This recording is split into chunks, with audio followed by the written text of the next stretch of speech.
Assalamualaikum warahmatullahi wabarakatuh.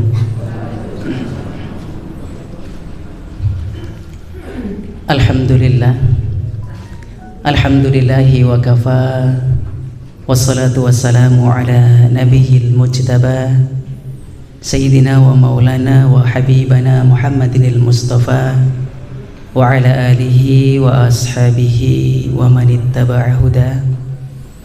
Qala Allahu tabaraka wa ta'ala fil Qur'anil Karim. A'udzu billahi minasy syaithanir rajim. Bismillahirrahmanirrahim. Ya ayyuhalladzina amanu taqullaha haqqa tuqatih wa la tamutunna illa wa antum muslimun. Wa qala Rasulullah sallallahu alaihi wa alihi wa sahbihi wa sallama fi hadithi la yasbi al-mu'min min khairin hatta yakuna muntahahul jannah. Ma'asyiral muslimin, sidang jamaah kajian Ahad pagi yang semoga senantiasa dirahmati Allah Subhanahu wa taala. Alhamdulillah, segala puji marilah senantiasa kita haturkan kepada Allah. Allah adalah zat yang maha terpuji, zat yang kemudian sudah layak untuk senantiasa selalu kita berikan pujian yang sebaik-baiknya. Dan kita senantiasa pula berlindung kepada Allah dari buruknya, dari jeleknya niat-niat kita, dari buruknya, dari jeleknya amal-amal perbuatan kita. Dan mudah-mudahan Allah Subhanahu wa ta'ala senantiasa selalu menjadikan kita hamba-hambanya yang kata para ulama menyebutkan imtithalu awamirillah wajtanibu nawahi, yang kita senantiasa berusaha menjadi hamba Allah yang kita melaksanakan perintah-perintah Allah dan kemudian kita menjauhi larangan-larangan Allah Subhanahu wa ta'ala fi sirran wa alaniyah, dengan kondisi yang sepi maupun kondisi yang ramai, zahiran wa batinah, baik kemudian yang nampak maupun yang tidak nampak. Mudah-mudahan kita senantiasa selalu menjadi hamba Allah yang demikian itu, yang kemudian disebutkan oleh para ulama sebagai orang-orang yang bertakwa, dan nanti kemudian Allah akan berikan tempat yang mulia di sisinya, sebagaimana firman Allah yang sudah sering kita dengar, inna akramakum indallahi atqakum. Bapak Ibu jamaah ma'asyiral muslimin yang dirahmati Allah Subhanahu wa ta'ala, tidak lupa salam sholawat senantiasa selalu terlimpah curah kepada kekasih kita, suri tauladan kita, beliau baginda Nabi Allah Muhammad sallallahu alaihi wasallam. Dan mudah-mudahan sholawat salam pula tersambungkan kepada seluruh istri-istri beliau, seluruh putra dan putri beliau, kepada para sahabat-sahabat radhiyallahu anhum ajma'in, kepada para tabi'in, tabi'u wa tabi'in, wa man sara ila yaumiddin. Bapak Ibu hadirin yang dirahmati Allah Subhanahu wa taala, kami di sini alhamdulillah bisa hadir ya, di tengah-tengah Bapak Ibu semuanya untuk kali pertama. Saya lewat sini mungkin sudah beberapa kali, tapi baru naik ke atas ini ya sekali ini. Tadi sempat nyasar Pak, bablas ya, kebablasan sidik tekan BRI itu ya gitu. Jadi tadi tak lihat map, lewat gitu, saya balik. Sebelum kita nanti bersama-sama bertolabul ilmi, kita ngaji bersama, kita nanti menuntut ilmu bersama, sebelumnya mohon maaf ini nanti mungkin banyak pakai bahasa Indonesia. Sebelumnya nepangaken perkenalkan, saya Husen ya, panggil saja Mas Husen ya. Saya kelahiran Lampung, asli orang Lampung. Saya di Kabupaten Pesawaran. Kalau dulu ikutnya Lampung Selatan, tapi bagian paling barat ya, dekat Pringsewu. Kemudian saya nikah dapat orang Bonjor. Nah, Bonjor nggih. Ngertos nggih Bu Pak nggih? Bonjor atas Tretep nggih. Dan rumah saya pas di masjid, sebelah masjid, pas tepat yang di lapangan itu kemarin ada kebakaran nggih.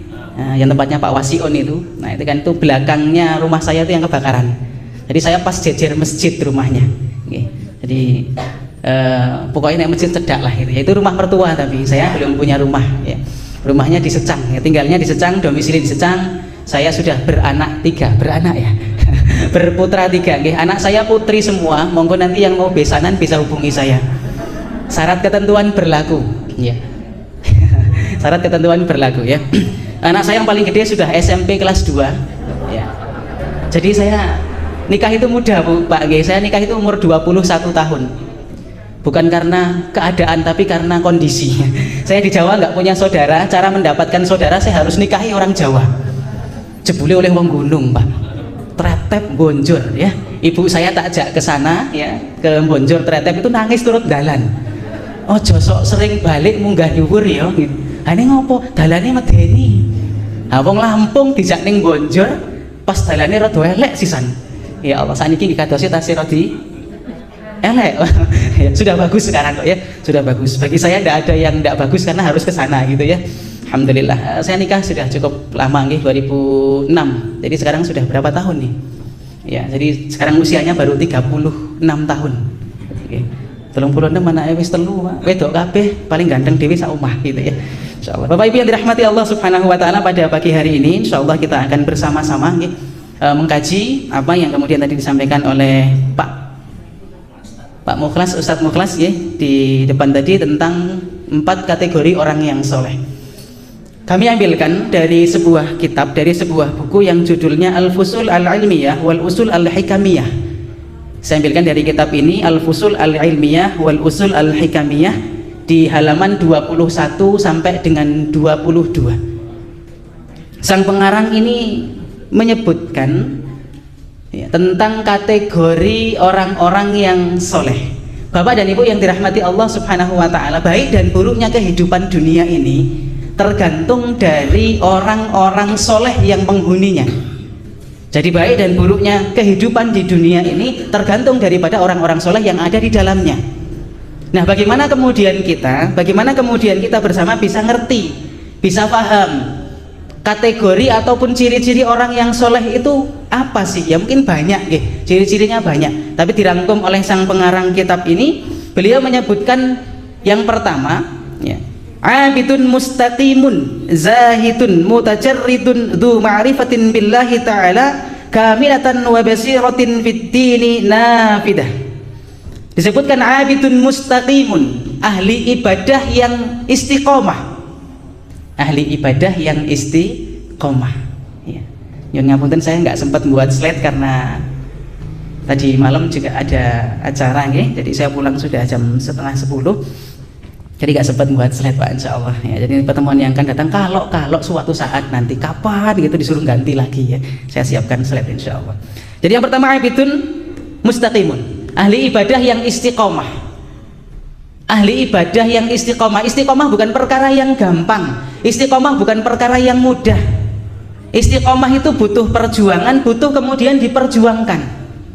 Ada orang-orang yang kemudian mereka telah melakukan satu amalan-amalan tertentu yang itu menjadi amalan unggulan untuk dirinya.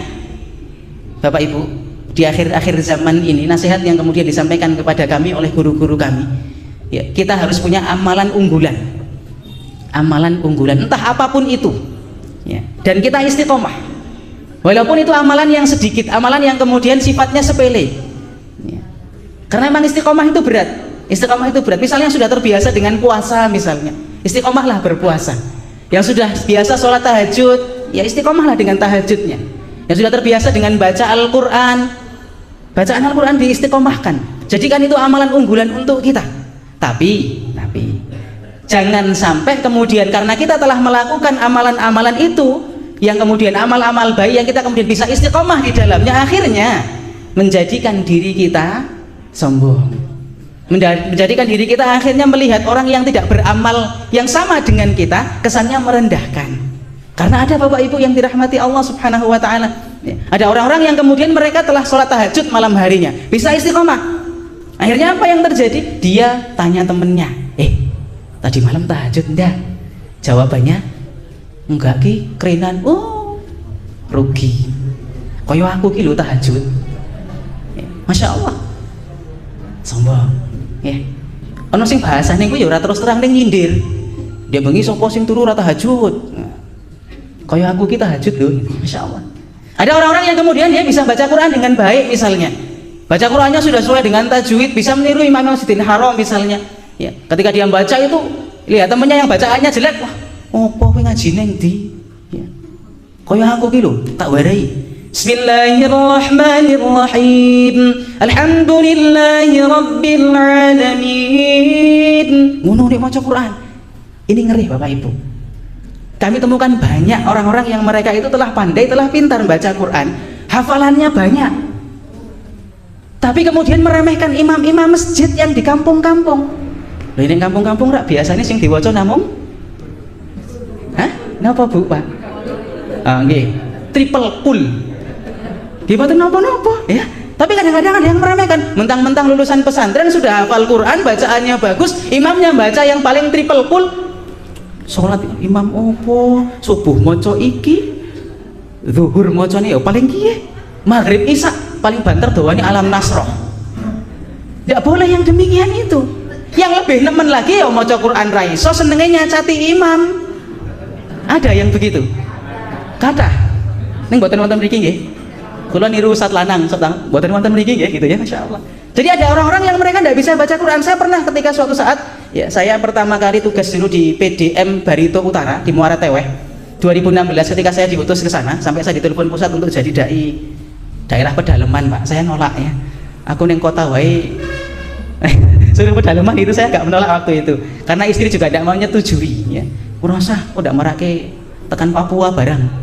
Aku wis bayangannya biar yang Papua jebul di Kalimantan ya di Barito Utara di Muara Teweh. Itu ada yang kemudian tanya, "Ustadz, kesini ngapain?" Ada yang tanya gitu. Ya saya ditugaskan ke sini. Terus Ustadz ngimami ya? Nah, saya ngimami. Habis selesai ngimami ngisi ngaji. Oh iya Ustadz gitu ya. Jadi ada yang meremehkan kadang. Ya, dikiranya yang mungkin masih muda gitu ya, jenggot ndak ada. Terus kemudian ke situ sudah diremehkan dulu. Ada yang begitu. Hati-hati Bapak Ibu. Ya. Kita kadang-kadang itu sering terkena penyakit ini. Ya. Maka kalau kita menjadi abid yang bisa mustaqim, kita bisa beribadah dengan kemudian istiqomah. Kita termasuk orang-orang yang ahli ibadah, bisa istiqomah luar biasa. Tapi penyakitnya sekali lagi hindari kemudian merendahkan dan meremehkan saudaranya. Ada orang-orang yang kemudian mengukur orang lain dengan dirinya. Ya, ketika dia misalnya sedang ngaji atau apa, weh, aku ki sak dina iso maca 30 lembar. Iso maca sedina 3 juz. Mosok sampean ra iso. Nah, harus bisa. Tidak bisa mengukur orang lain dengan ukuran dirinya sendiri. Ya. Bagi orang-orang yang mungkin dia belum lancar, belum bisa membaca Quran misalnya dengan baik, yang bacanya kan pelan-pelan gitu kan. Nanti sebentar lagi Ramadan, Pak Bu, ngitung pinten dinten malih Ramadan? Wah, itu sok update ngitung dino ya gitu. Masya Allah, sebentar lagi kita Ramadan. Ini yang belum khatam Quran ya tidak apa-apa, nanti selesaikan di Ramadan. Ada target ya, ada kemudian nanti di Ramadan lebih baik lah dari yang Ramadan tahun lalu ya. Kalau di Al-Manar sini biasanya tarawehnya berapa juz Pak semalam? 30 juz, 30, tidak apa-apa ya, tidak apa-apa, bagus ya, Masya Allah ya. Saya pernah diprotes dulu ketika saya di Kalimantan. Ada salah satu jamaah kami yang dia, maaf Bapak Ibu, kakinya cuma satu, sholatnya nggak pernah duduk, itu berdiri. Kalau kami ini, saya dengan Ustadz Mukhlisin yang orang Batang ya, sekarang ngajar di Pondok Darul Arkom di Batang sana, itu ketika kami yang imam itu beliau protes, Ustadz, protesnya biasanya kok bacaannya pendek atau panjang? Panjang. Nanti imam tarawih lemaus panjang dereng ji sudah waladhdallin panjang kan enggak nih, enggak ada. Kami diprotes, Ustadz besok kalau imam jangan pendek suratnya Ustadz ya, suruh panjang, kakinya cuma satu, berdiri terus, nggak pernah duduk ketika sholat. Masya Allah, luar biasa ya. Beliau protes dengan kami, Ustadz yang panjang bacanya. Tapi ada orang yang hari ini kakinya 2, masih muda, kalau sudah imamnya agak panjang dikit, le amin ya. Wonten ingkang ngoten? Mboten teng mriki nggih, insyaallah. Ya nanti kalau sesat Al-Manar cari hafid ya, nanti yang imam agak panjang, yang dibaca misalnya sudah kafa ya ain shad, jamaah sudah, waduh surat Maryam tofu iki jebule Allahu Akbar, seneng ya. Dan rampung napa malih ibu-ibu sing rada seneng ikatan cinta ya. Pun episode pinten Bu? Mboten mangertos nggih. Ora tahu nonton kok ya, ndak apa-apa. Ya masyaallah. Nggih. Kembali ke sini Ibu. Jadi orang yang soleh itu yang pertama itu disebutkan ya, dia orang yang ahli ibadah dan istiqomah. Pokoknya istiqomah saja. Walaupun itu sedikit. Ya, walaupun itu sedikit. Kemudian yang selanjutnya zahidun. Zuhud. Ya, ini karena materinya banyak ya, saya singkat saja. Zahidun itu zuhud. Orang yang dia itu soleh itu berarti hidupnya zuhud. Zuhud itu bukan berarti orang itu ndak perlu dunia, ndak. Jadi kalau ada ustadz yang ngisi dunia ndak penting, dunia ndak penting. Lah ustadznya wong ra duwe kok. Gitu ya. Dunia itu penting. Zuhud itu maksudnya apa? Zuhud itu maksudnya mengambil dunia seperlunya, tidak menjadikan dunia sebagai ghoyah, sebagai tujuan dalam hidupnya ya. Bapak Ibu yang dirahmati Allah Subhanahu wa ta'ala, jangan kemudian diartikan zuhud itu hidupnya bajunya jelek, bolong, tembelan, katoke ra tau disetrika, warnane siji abu-abu, siji ireng, kanan kiri beda ya. Tidak begitu zuhud ya. Zuhud jangan dikonotasikan selalu senantiasa hidupnya miskin, enggak. Zuhud itu ya kita kemudian mengambil dunia seperlunya, tidak kemudian kita istilahnya bahasanya itu mangas ya terhadap dunia. Tidak begitu. Ada orang-orang yang kemudian mereka itu Bapak Ibu yang dirahmati Allah, sejatinya orang yang kemudian betul-betul dia memiliki dunia, tapi kemudian karena dalam dinul Islam diperintahkan untuk zuhud, akhirnya dia dalam kehidupannya sederhana. Saya menemukan kasus itu ya, ketika saya tugas di Kalimantan ya, beliau minta saya, Ustadz ini ada mobil, ada Fortuner, ada Swift yang sport ya, Ustadz silahkan mau bawa yang mana. Urung tahu nyupirnya carry yang selalu terlambat kan, carry 10 gitu ya, suruh bawa Swift sama Fortuner. Alah tapi ya bismillahirrahmanirrahim kan gitu ya. Kami coba sopir Matic gitu ya, jebulnya bisa. Oh jebul mung ngene iki yo. Mandangi bingung, ale mandek piye gitu ya. Masyaallah. Tapi orangnya masyaallah zuhud, pengusaha walet Bapak Ibu. Sekarang sudah meninggal beliau. Masyaallah. Dulu mantan LDI. Masyaallah ya. Zuhud kehidupannya itu saya nggak nyongkon ya, beliau itu orang kaya. Ya. Sampai ketika acara di masjid, udah nanti semua saya yang nanggung untuk konsumsi. Luar biasa. Tapi saya tidak lihat beliau tuh pakaiannya yo mewah banget tuh, yo ndak. Istrinya itu orang Pemda. Golongannya sudah golongan apa itu 4 A B C D Pak. Nggak tahu Excelon ya Pak. Saya suruh ngisi di Polres itu ketika itu ya. Tapi karena orangnya macam-macam, pas rame-ramenya Pak Jokowi dengan Pak Prabowo dulu. Wah aku kan ngisi temanya dipesan karo Pak. Saat itu temanya harus ini Ustaz. Wah saya nggak bisa Pak gitu ya. Jadi saya minggir, orang lain yang gantikan. Masya Allah. Mari sini Bapak Ibu. Maka zuhud itu bukan kemudian kita hidup miskin, enggak ya. Enggak. Zuhud itu kita hidupnya sederhana, mengambil dunia seperlunya. Yang selanjutnya, orang yang soleh itu adalah mutajarridun dzu ma'rifatillah. Dia itu menjadi orang-orang yang kemudian ya, menghambakan diri kepada Allah. Dia menjadi orang-orang yang kemudian ma'rifatillah, mengetahui Allah Subhanahu wa ta'ala, faham betul siapa itu Allah Subhanahu wa ta'ala. Tadi usulan dari ibu-ibu itu ada materi tauhid ya Pak.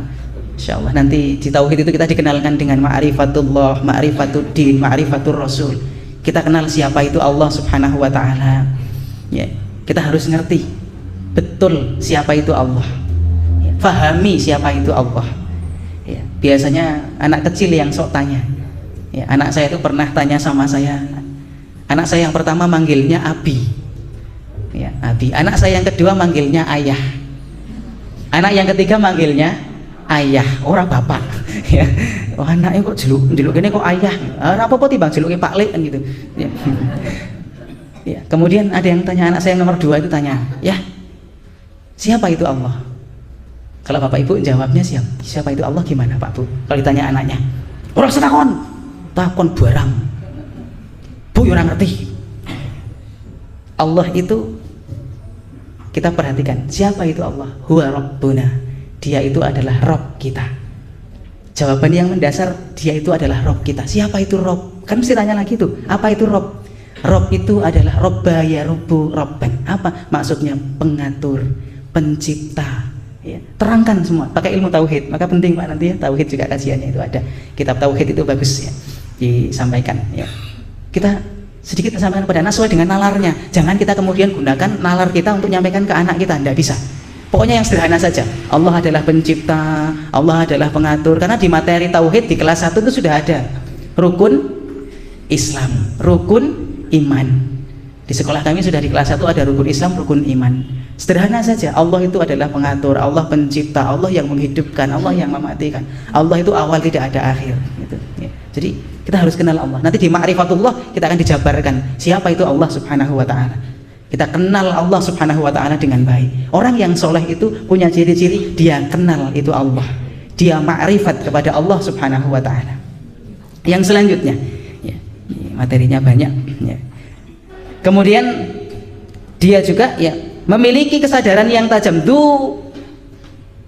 basiratin fid dini nafidah. Dia memiliki kesadaran yang tajam dalam kemudian beragama. Dia punya kesadaran yang baik dalam melaksanakan ajaran-ajaran agamanya. Bapak Ibu yang dirahmati Allah Subhanahu wa taala, orang itu ketika berhubungan dengan sesama itu harus baik. Berhubungan dengan Allah juga harus baik. Hubungan vertikal maupun horizontal itu harus baik. Bapak Ibu yang dirahmati Allah Subhanahu wa taala, maka ketika seorang itu soleh, maka dalam beragama itu baik itu kemudian dengan hubungannya Allah Subhanahu wa taala baik. Hubungannya dengan manusia, sesama manusia baik. Ada Bapak Ibu yang dirahmati Allah, nyun ngapunten, kami sampaikan kasus yang kemudian kami temukan di lapangan. Ada orang-orang yang kemudian mereka awalnya tidak paham terhadap satu ilmu. Awalnya tidak ngerti terhadap satu ilmu, tapi karena kemudian dia belajar dengan seorang guru, akhirnya dia ngerti ilmu. Tetapi dia lupa bahwa ada yang penting, yang kemudian ini urgen. Apa? Ilmu adab. Oke, belajar tauhid bagus, belajar fikih bagus, belajar usul fikih bagus, belajar bahasa Arab baik, tapi jangan lupa adab. Kami kemarin diminta untuk ngisi materi urgensi adab sebelum ilmu. Slide-nya kami buat ada sekitar 38 slide, itu aja masih kami kurangi. Masya Allah. Kenapa pentingnya adab? Karena hari ini Bapak Ibu yang dirahmati Allah, kita temukan ada orang-orang yang kemudian mereka mungkin baru hijrah nih, baru hijrah, atau dia mungkin sudah hijrah lama dan dia kemudian mengerti apa itu sunnah, apa itu bid'ah, apa itu tauhid, apa itu syirik. Tapi karena dia tidak tahu adab, dia miskin tentang ilmu adab, akhirnya apa yang terjadi? Yang terjadi adalah lisannya menjadi buruk terhadap orang lain. Kami temukan kasus, ada orang tua yang sampai terucap dari lisannya karena adab anaknya yang kurang baik, ucapan doa, Pak Bu, mugo-mugo uripmu sempit. Anak itu akhirnya apa yang terjadi? Beberapa bulan setelah ibunya mengucapkan kalimat itu, Allah mengabulkan ucapan ibunya. Hidupnya sempit. Kenal ngaji, kenal ngaji. Kenal sunnah, kenal sunnah. Ya. Ngerti tauhid, tahu itu bid'ah. Tapi karena lisannya kurang baik dengan ibunya, dengan orang tuanya, setelah kemudian dia mengerti sunnah, akhirnya ibunya jengkel. Yang terucap kalimat, uripmu sempit betul. Dan akhirnya selepas itu dia mengatakan, Ustaz gimana? Minta maaf sama ibu antum. Minta maaf sama ibu antum. Bapak Ibu yang dirahmati Allah, saya jadi ingat ya, kalau kaitannya dengan orang tua, kami dulu pernah, saya merasa kehidupan yang betul-betul galau ya, tidak nyaman gitu. Akhirnya kemudian saya telepon ibu saya. Saya telepon ibu, saya bilang ke ibu, Bu, saya minta maaf karena orang tua saya tinggal ibu sejak saya masih SMP ya. Jadi saya telepon ibu, saya minta maaf atas dosa dan salah saya. Lah ngopo to kok nelpon ibu ngonoan? Wis pokoke aku njaluk sepuro kabeh salah lan dosane aku. Wis tak sepuro, wis tak maafke. Sing biyen sok njukoki dhuwit ning wadah brambang bawang kuwi aku. Ya. Ya kowe disepuro, wis tak sepuro kabeh. Duit 100-200 sing ibuke nyisake gitu delehke nang piti wadah brambang bawang tak jukuk aku tak nggo tuku plembungan gitu. Ibu tak telepon, betul ibu saya maafkan, betul. Akhirnya saya tutup telepon karena saat itu saya dengan anak ya, anak mungkin agak susah untuk saya nasihati. Akhirnya saya panggil anak saya, sini ayah mau bilang. Yang pertama ding Abi ini, Abi mau bilang, nanti ayah nggak menuntut banyak dari kamu, tapi ayah pengen kamu jadi anak yang berbakti dengan ayah dan ibumu. Yang awalnya tadinya diomongin Melayu rono Melayu rene, Setelah kemudian saya telepon ibu dan kemudian saya bilang ke ibu minta maaf, saya panggil anak saya, akhirnya diam. Bapak Ibu yang dirahmati Allah, ini bisa menjadi satu resep kalau kita mendapati anak-anak kita hari ini susah kandana nih. Evaluasi diri dong, jangan nyalahin anak. Oh, anak durhaka. Wah, anaknya jawab, oh bapak ibu durhaka. Wah, itu nah. Anak sekarang kan lebih pinter ya. Coba kita cek hubungan kita dengan orang tua kita. Karena ada hari ini Bapak Ibu, Masya Allah, anak yang sudah ngerti sunnah itu akhirnya ibunya dineraka-nerakakan loh. Ibu nerah nurut neraka. Ngerti Bu, bid'ah dolalah finar. Lah, IQ-nya ibu, bapaknya itu nggak seperti IQ-nya anaknya. Nggak seperti itu caranya Bapak Ibu, jujur nih, Bapak Ibu saya itu dulu belum berjilbab. Ketika awal saya memutuskan untuk ke Jawa, saya mesantren sambil kuliah begitu. Ya, ibu belum berjilbab. Masih jilbabnya mau ala kadarnya nih pas ngaji tok kan gitu. Lumrahi wong desa. Saya tidak kemudian bilang ke ibu walaupun saya sudah di pesantren, saya bilang, "Bu, mriki lenggah. Innal hamdalillah. Rasulullah sallallahu alaihi wasallam bersabda bla bla bla." Enggak begitu. Ayo ibu yang delok iki ngopo kan gitu ya. Saya caranya karena di pondok itu kan ada baju-baju gamis ya, saya belikan baju gamis, saya belikan jilbab. Tak kasihkan ibu.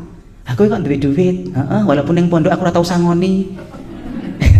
Ya, pondok prihatin karo kuliah sisan bayar dhewe kan gitu ya.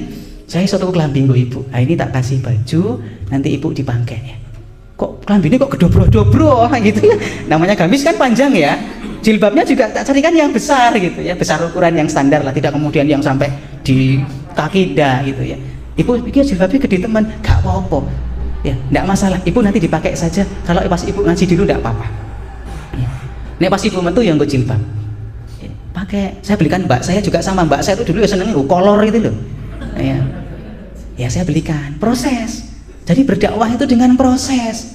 Nggak kemudian langsung. Ibu saya dulu senang pasang sajen karena ada mbah. Jujur saja ketika saya masih muda SMP ya, SMA, ibu saya itu karena bapak sudah meninggal ya, ibu pasang sajen. Saya tanya, ini apa? Sajen, orang tak tendang ya, orang tak tendang dah ya, tak tendang puang. Wah ibu nesu-nesu aku didongake malah kacau kan gitu ya. Saya pelan-pelan aja, Bu, niki nopo? Sajen. Nggih nopo? Anggo bapak. Nah, bapak balik kapan? Ya, iya anu mau ikut kombak kan bapak. Nah, saya diem awalnya. Berikutnya saya tanya, ini masang lagi? Iya. Ya wis nek masang nek dikei duit mbah, ojo nggo tuku sajen. Nah ngopo? Gawe tuku brambang bawang wae. Nek ora gawe tuku lawuh ya aku. Tukoke bakso apa mie ayam gak apa-apa gitu ya. Terus kemudian ibu, ora wani karo mbah. Wis engko nek mbah takon wis dipasang, wis beres. Pasang apa? Pasang ning weteng gitu ya. Ibu saya jadi begitu. Akhirnya ibu awalnya masih berat sampai akhirnya saya agak keras sedikit. Nek sik pasang meneh kopi teh tak ombe. Ya, ora apa-apa toh? Ora apa-apa, terus gawe tak ombe kok. Itu ya. Ora telung dino basi. Gitu. Ibu akhirnya ya wis lah luluh dengan anaknya. Tapi pelan-pelan Pak Bu. Saya enggak kemudian mengatakan, "Bu, sajen syirik, dosane ra diampuni lho ning Gusti Allah." Neraka Ibu. Halah selesai. Dan hari ini Bapak Ibu yang dirahmati Allah, banyak orang-orang yang mereka telah paham Islam, ngerti Islam, hijrahnya bagus, akhirnya tapi maaf banyak yang kemudian lisannya buruk dengan orang tuanya, bahkan dengan teman-temannya. Bapak Ibu ya, kami pernah ditugaskan di satu tempat juga, di salah satu masjid ya. Di situ orangnya heterogen, macam-macam ya, macam-macam ya. Ya kami tanya dulu kebiasaan di situ, Pak nyun ngapunten, nek wonten mriki nek salat niku kados punapa? Karena pernah terjadi Bapak Ibu nyun ngapunten, teman itu ada ditugaskan di tempat di dalam oleh salah satu penanggung jawab di daerah Kalimantan Timur ya. Kemudian di situ dia tanpa tanya dulu, tanpa tanya kebiasaan masyarakat di situ, langsung dia teko ngimami salat pedi. Wis orang go pecis, topi diwalik. Ya topi yang sekarang itu ya model kayak gitu kan, dia ngimami teko Allahu Akbar. Di situ maaf, biasanya bismillahnya dijaharkan, bismillahnya dikeraskan. Dia toko langsung Alhamdulillahi Rabbil Alamin Ar-Rahmanir Rahim. Junjung Pak Bu, junjung. Jajal. Ini pentingnya ya. Tujuannya aku bikin takon itu ya. Dan alhamdulillah satu tugasnya di masjidnya PDM, jadi gampang. Itu teman itu di tempat itu Dia nggak tanya-tanya dulu, langsung maju, wis pede, dijunjung Pak Bu. Habis itu, maaf Ustaz, kan orang Kalimantan Ustaz ya, tidak Ustadz ya. Saya kaget dulu ketika baca alladzina, mereka alat zina gitu ya. Ya karena orang sana nggak susah lidahnya ya. Adzan itu nggak ada asyhadu anna Muhammad darro, itu di sana di tempat saya tugas nggak ada. Pertama adzan itu sana asyhadu anna Muhammad Rasulullah gitu ya, darah. Tapi nek kon tuku ses ngerti tembunge tumbas rokok. Lalu saya merubahnya, Pak jenengan nate tumbas rokok toh? Nggih Ustaz. Ah mangke nek pas darah niku jenengan kelingan rokok. Daro, oh ya tadi so akhirnya rubah itu. Orangnya daro akhirnya. Setelah itu beliau sudah ketemu dengan kami tahun 2019 ketika saya kesana lagi, beliau sudah meninggal. Ya Masya Allah. Nah, Bapak Ibu dirahmati Allah Subhanahu Wa Taala, maka kita harus lihat nih, sekali lagi kalau kita pun nanti menjadi orang-orang yang sudah tahu Allah, ngerti perkara-perkara yang kemudian bagus dalam agama kita harus paham adab, paham akhlak nih. Jangan sampai kita menjadi orang-orang yang akhirnya tidak ngerti adab, tidak tahu akhlak. Maaf Bapak Ibu, saya ajari anak-anak kami di sekolah ya, untuk menjadi anak-anak yang kemudian mungkin kalau bahasa sekarang itu ya seperti orang-orang dulu. Mungkin kalau dulu kan ada guru yang datang ke sekolah, itu anaknya nyambut, bawakan tas gurunya gitu ya. Saya ajari itu. Karena anak-anak sekarang tuh nggak ngerti itu. Gurunya lewat, woi malah di hello, guys kan gitu ya. Masya Allah, ini kan adabnya itu su'ul adab bahasanya. Dan tanda-tanda akhir zaman, kalau nanti kita bahas di hadis Arba'in An-Nawawi yang ada 40 hadis itu yang kemudian kita juga mempelajari itu. Dulu kami belum mendapatkan sanad sampai kepada Imam Nawawi, tapi sekarang sudah dapat sampai kepada pengarangnya.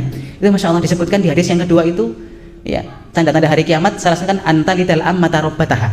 Jadi al-ammah itu bahasa gampangnya budak perempuan yang melahirkan tuannya. Para ulama kemudian menyebutkan di situ, Imam Nawawi menjelaskan salah satunya, beliau menyebutkan termasuk tanda-tanda akhir zaman itu adalah rusaknya moral. Karena anak itu melahirkan tuannya. Itu panjang jelenderanya, tapi intinya moralnya itu sudah mulai rusak. Hari ini nyun ngapunten Bapak Ibu, mungkin anak-anak yang kalau dipanggil orang tuanya pakai bahasa Jawa masih banyak. Nah, dalam masih banyak. Tasih kathah Bu. Tasih nggih? Tasih, saestu. Nah, dalam bar kuwi nek ngomong karo wong tuane basa Jawa, insyaallah ya, bagus. Karena orang Jawa. Nah, saya yang Lampung yang ngomongnya nggak bahasa Lampung ya. Itu ngomongnya bahasa Jawa ini kasar gitu. Hari ini teman-teman banyak yang mengeluhkan, banyak anak-anak SD terutama yang anak-anak SD sekarang itu kan rata-rata pakai bahasa Indonesia Pak ya ngomongnya. Anak saya juga sama. Anak saya itu pakai bahasa Indonesia. Ketika saya jadi bahasa Jawa, ya ngomong opo gitu ya. Isane mau ngomong opo ya. Insyaallah. Ini moralnya banyak yang rusak hari ini anak-anak generasi kita. Ya.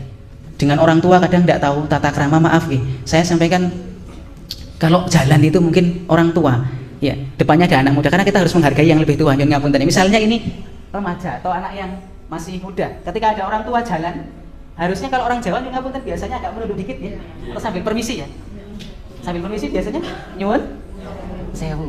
Ya, saya praktekkan di Lampung ketika saya pulang, sampai orang itu heran, ayo wong Jawa yo, padahal aku mau gur nyun sewu gitu dok. Ya, Masya Allah. Ya. Itu enggak buruk, itu perbuatan itu enggak buruk, bukan kemudian yang enggak diperbolehkan. Nanti kita baca hadis itu sampai ke taraf rukuk Pak Bu. Ya, rukuk maksudnya kita bisa megang lutut, karena ini ada ikhtilaf di kalangan para ulama tentang bolehnya orang yang kemudian dia berjalan sambil merunduk. Ya. Cium tangan enggak boleh. Cium tangan misalnya bapak ibu, oh ini enggak boleh, ini cium tangan boleh. Ya, kalau di orang-orang yang kemudian punya ilmu itu, ya saya lihat teman-teman di Yaman, teman-teman di Saudi itu, di Yaman kebiasaannya kalau yang punya ilmu dicium keningnya, karena dia punya ilmu. Kalau kita menghormati orang tua, guru, dengan kemudian kita mencium tangannya, itu juga tidak salah. Yang salah kalau kemudian sampai rukuk gitu ya, rukuk rawani. Tapi kalau nggak melihat gurunya, itu banyak dicontohkan para ulama. Ya, sahabat itu kalau bermajlis dengan Rasulullah itu tidak berani melihat wajah Rasulullah. Nah sekarang itu enggak, gurunya dipentelengi ini mulang. Ya, kemarin ada kasus itu ya, anak di Bekasi itu kan demo karena gurunya mendisiplinkan anak ya Pak Bu. Ya ada itu viral. Anak SMA-nya demo karena wakil kepala sekolah bagian kesiswaan itu mendisiplinkan anak karena terlambat. Ya, dipukul pakai penggaris cilik loh ya. Orang penggaris yang gede zaman biyen itu ndak. Masya Allah ya.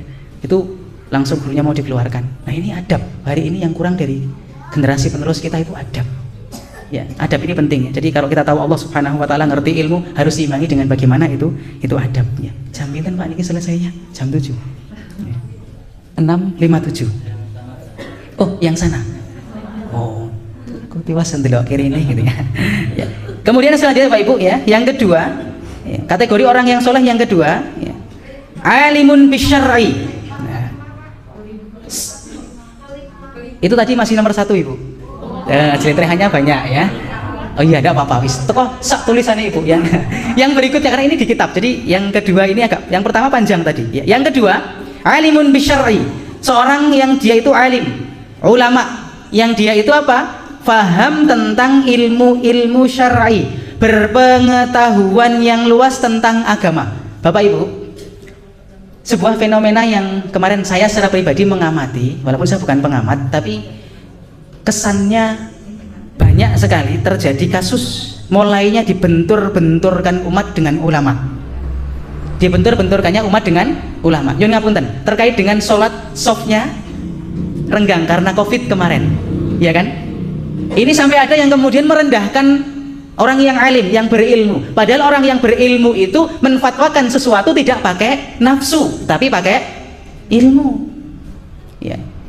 Ada yang kemudian di satu masjid itu di softnya direnggangkan karena mengikuti keputusan Majelis Ulama Indonesia misalnya, mengikuti kemudian ya anjuran dari pimpinan pusat Muhammadiyah. Ada yang kemudian soft ini rapat akhir zaman ini melu madhab. Mereka itu sampai kemudian menunggulkan satu hukum itu tidak sembarangan. Kesannya hari ini kemudian kita agak sedikit dipotong rasa kepercayaannya kepada ulama, orang yang alim, orang yang berilmu. Ya. Di atas itu orang yang alim banyak. Tapi karena kita ini masih pakai nafsu, Rasulullah itu kalau sholat softnya rapet kok. Wah, iki wis ra anu gitu ya. Ya kita menghormati walaupun tidak sama dengan kita. Jangan sampai kemudian kita itu menjadi orang yang akhirnya merendahkan ulama. Jangan sampai, bahkan maaf Bapak Ibu, ada yang sampai kemudian berkata begini, nyun ngapunten. Orang itu berkata begini, saya tidak percaya dengan Imam Syafi'i, saya tidak percaya dengan Imam Hambali. Nah saya jawab saja, nek aku kon milih guyone saya, kajian Anda yang Anda sampaikan, walaupun Anda ngomongnya Al-Quran dan Sunnah, tapi menurut pemahaman Anda, saya akan lebih percaya fatwanya Imam Hambali, saya akan lebih percaya fatwanya Imam Syafi'i daripada fatwa Anda sekarang. Ya, karena orang ini ngeremehkan Imam Syafi'i. Oh, sampean itu hafal Quran umur piro toh? Imam Syafi'i hafal Quran umur berapa tahun? Masya Allah, hari ini 7 tahun ya, kita mungkin 7 tahun hafal Quran? Enggak ya, Masya Allah, ini ngeremehkan. Wis aku ranggo Imam Syafi'i, ranggo Imam Ahmad, enggak begitu ya. Jangan merendahkan. Kalaupun kita kemudian mempunyai pendapat yang kita ambil sendiri, jangan menjadi orang yang merendahkan ulama. Mereka orang yang luar biasa. Sampai kemudian Imam Ahmad bin Hambal ketika ditanya siapa itu Imam Syafi'i, jawabannya Imam Ahmad, karena adapun itu Imam Syafi'i itu kasyamsi, seperti matahari, seperti matahari yang bersinar terang. Bumi kalau tidak ada matahari gelap. Bisa dibayangkan Imam Ahmad itu ditanya sih bagaimana Imam Syafi'i, jawaban beliau itu Imam Syafi'i itu seperti matahari ya. Berarti kan luar biasa. Dan ketika Imam Syafi'i ditanya tentang Imam Ahmad bin Hambal, jawaban Imam Syafi'i itu apa?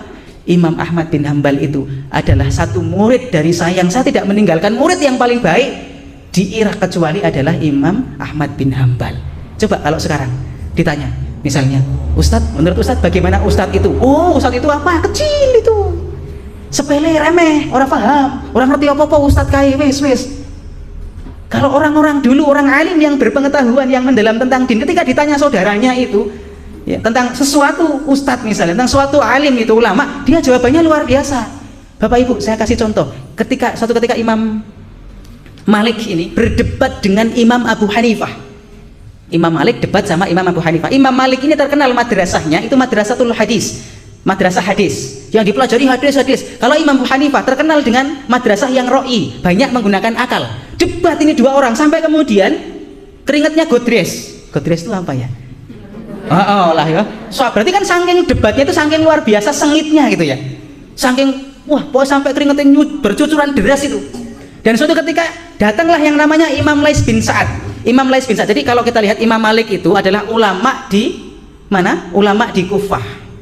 Ya, ulama di Madinah. Kalau kemudian Imam Abu Hanifah ulama di Kufah. Imam Lais ini ulama di Mesir. Ya, pada waktu itu dia kemudian Imam Lais bertanya sama Imam Malik, "Loh, ngopo jenengan kok keringetnya kok bercucuran ngoten niku, godres banget keringetnya. Klebus klambine mergo keringet." Jawab Imam Abu Hanifah, Imam Malik, "Saya barusan debat sama Imam Abu Hanifah." Ya. Imam Lais tanya, "Lah terus bagaimana pendapat Anda dengan Abu Hanifah?" Coba kalau ditanya, "Ustadz saiki berdebat, njur ditekok isi jine, jawabane piye?" Wah, mesti walah kae debat karo aku ora ono apa-apane.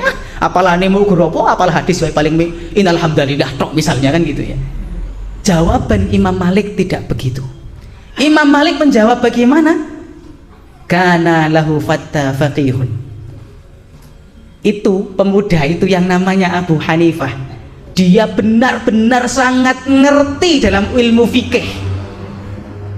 Sangat paham dalam ilmu fikih, masih dipuji. Mbak ini Imam Lais lagi paling harus rendah ke Abu Hanifah. Jebule Abu Hanifah diangkat sama siapa lawan debatnya? Ya Allah, ini orang yang paham ilmu syar'i mendalam tuh ya kayak gitu.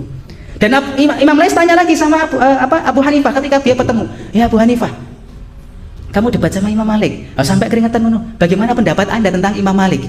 Apa jawaban Abu Hanifah? Dia menjawab, Imam Malik itu orang yang sangat pandai dengan hadis, luar biasa pemahamannya dalam hadis. Tidak dijumpai ucapan-ucapan buruk, tidak dijumpai umpatan-umpatan kalimat-kalimat kotor. Luar biasa. Ini 4 imam madhab yang bisa kita contoh. Luar biasa adab mereka. Maka orang yang paham ilmu syar'i itu seharusnya dia kemudian betul-betul mengikuti apa yang sudah menjadi pegangannya Al-Quran dan Sunnah. Tidak menjadi orang-orang yang akhirnya sekali lagi ya, ketika dia mendapati perbedaan di kalangan orang-orang itu sampai akhirnya buruk lisan dan tingkah lakunya Anda ya. Saya ketika itu diminta untuk jadi imam sholat subuh di masjid yang disitu menggunakan kunut subuh. Saya mengatakan, saya tidak bisa kunut. Boleh tidak kalau saya tidak pakai kunut? Kalau tidak boleh, saya tak makmum saja. Boleh Ustaz? Arah kunut kabeh toh? Itu. Ya. Saya paham, karena di sini pakai kunut. Maka ketika saya di situ ditugaskan, ya saya ngikuti yang di situ. Tapi kalau saya suruh jadi imam, saya tidak kunut. Ya. Mereka ngikuti, saya tidak kunut. Ya. Ada yang imam itu toleransi katanya. Sami Allahu liman hamidah lima corobana walakal hamdu. Mandek suwi banget. Apa Pak? Sing beli men kunut, ayo jenengan ra kunut, rasa kunut tak gitu kan. Ya, insyaallah. Nih, jadi kalau kita mendapati perbedaan, kalau kita sudah misalnya debat ini pakai ilmu syar'i yang kita punyai misalnya, jadilah seperti layaknya Imam Malik, Imam Abu Hanifah, Imam Syafi'i, Imam Hambali. 4 orang ini ada perbedaan enggak? Ada. Apakah kemudian mereka saling mencela? Tidak, karena mereka betul-betul alimun bisyar'i. Mereka paham tentang ilmu syar'i dengan pengetahuan yang sangat mendalam. Kemudian rasikhul qadama fil ilmi bi kitabi was sunnah. Dia paham itu Al-Quran dan Sunnah, dan dia memegang kuat itu Al-Quran dan Sunnah. Ini sudah sering dijelaskan. Kemudian malu bi ilmihi, ya malu bi ilmihi wa yu'allimun nas wa yansuhahum. Dan kemudian dia itu mengamalkan ilmu-ilmu yang sudah dimilikinya, dan kemudian dia itu mendakwahkan ilmu itu, menyampaikan ilmu itu kepada manusia dengan cara-cara yang ahsan, dengan cara-cara yang baik, memberi nasihat dengan cara yang baik pula ya. Ibu bapak yang dirahmati Allah subhanahu wa ta'ala, saya cerita saya saja nih. Ketika saya di lapangan saya ngajar, saya banyak belajar ngajari bapak-bapak ibu-ibu yang belum bisa Al-Quran atau yang sudah Quran tapi pengen dibengkelkan bacaannya ya. Kami termasuk yang ada di salah satu metode pembelajaran Al-Quran, metode ummi bapak ibu, dan saya juga sering ngasih teman-teman pelatihan masalah mengajarkan Iqra itu bagaimana. Ya, jadi saya ketika ketemu dengan orang-orang yang mereka itu masih susah untuk melafalkan makhraj, huruf-huruf sesuai dengan makhrajnya misalnya. Karena ada orang-orang yang akan susah untuk mengucapkan makhraj tertentu. Misalnya huruf dha.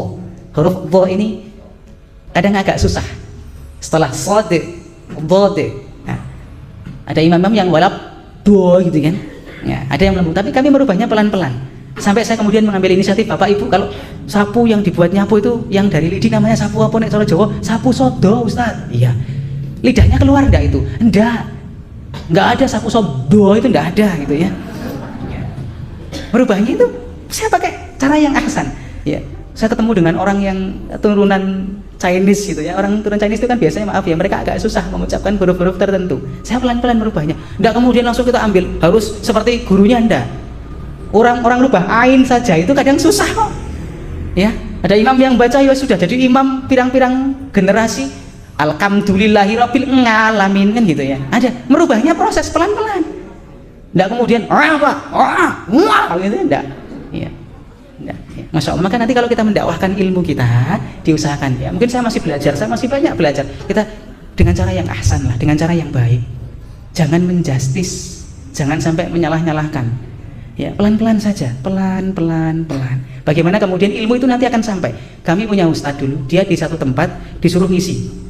Sebelumnya sudah ada ustadz yang ngisi di situ, tapi hanya gara-gara dia ngisi satu materi itu nyinggung kebiasaan di kampung itu. Yang kita tahu kebiasaannya itu tidak baik dalam Islam. Bisa dikategorikan kepada perkara syirik.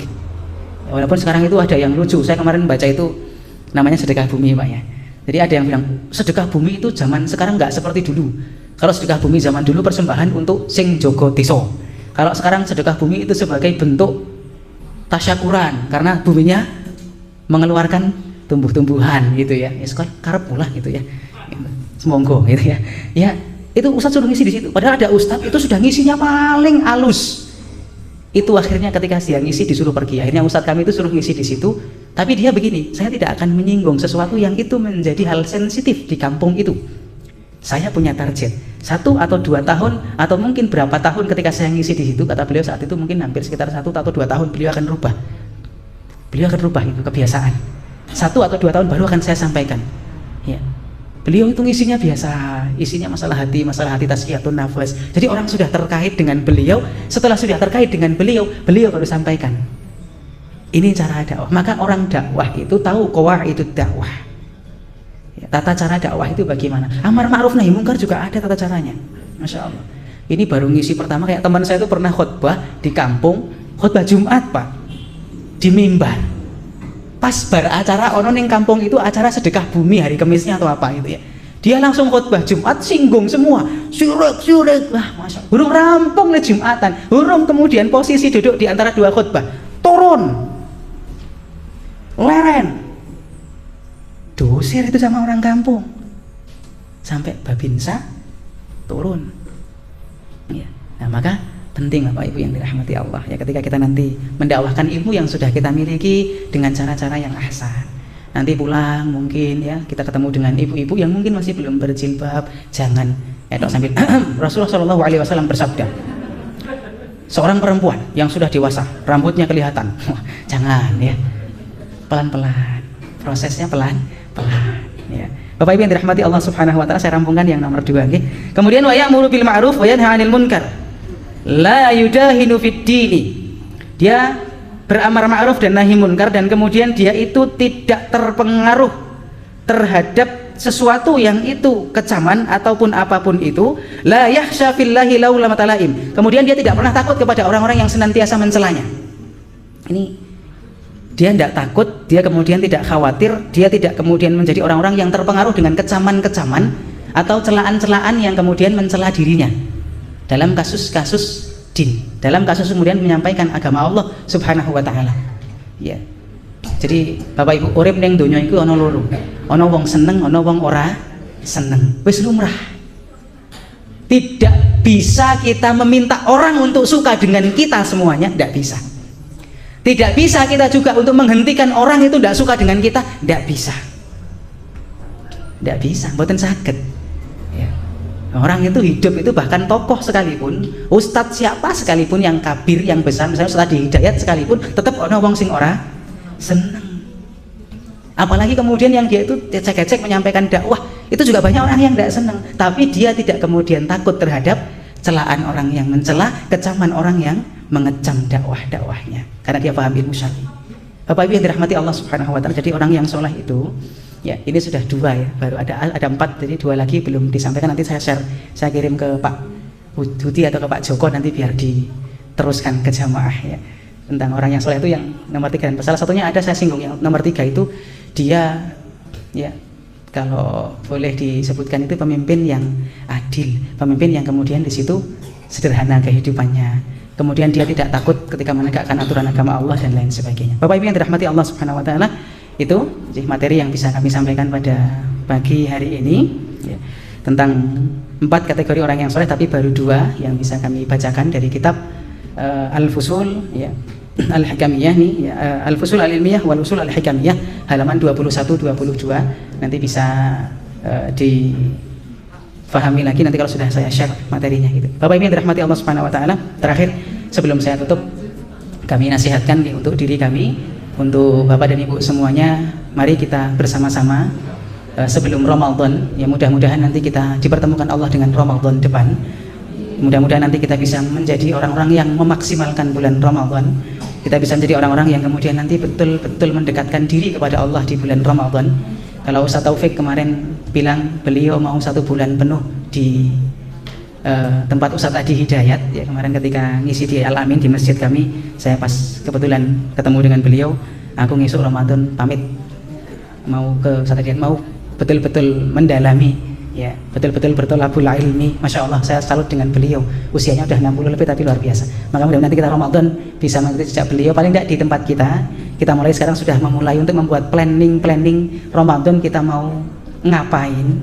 Kalau bisa kita sudah persiapan itikaf misalnya 10 hari disiapkan, nanti Ramadan targetnya mau khatam berapa kali, kita siapkan itu. Karena kalau sudah kita niatkan dari awal ini, kalau nanti Allah mencabut nyawa kita sebelum Ramadan, mudah-mudahan itu menjadi salah satu pemberat kita untuk menjadi amal soleh di hadapan Allah Subhanahu wa taala. Bapak Ibu, demikian yang bisa kami sampaikan. Saya yakin, saya sangat-sangat hakul yakin, banyak salah, banyak tutur kata yang kurang berkenan, saya mohon maaf yang sebesar-besarnya. Pada Allah mohon ampun segala khilaf dan dosa kita seluruhnya, karena kita hanya manusia yang tidak pernah lepas dari dosa dan kesalahan. Dan mudah-mudahan Allah mengampuninya dan nanti Allah mempertemukan kita di surganya. Demikian saya akhiri. Assalamualaikum warahmatullahi wabarakatuh.